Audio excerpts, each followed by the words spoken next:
xasida gi nga xam ne sëriñ bi da koo tënke allahu muhammadu.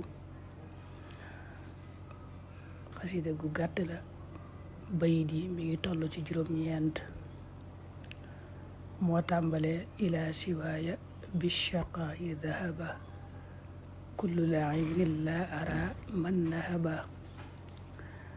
sëriñ bi daa wax ci njëlbeen gi nag ne hadihi l abyaat man xafidaha laa yuxwi muxwin xatta yadxula aljannata allati waida almuttaquun.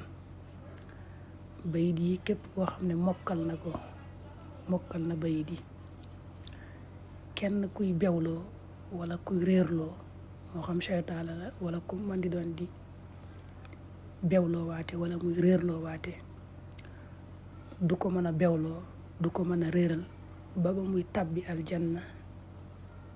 waaw noonu rek la ko waxee. day mel ne nag moom neex naa mokkal ndax bayit yi dafa gàtt lool.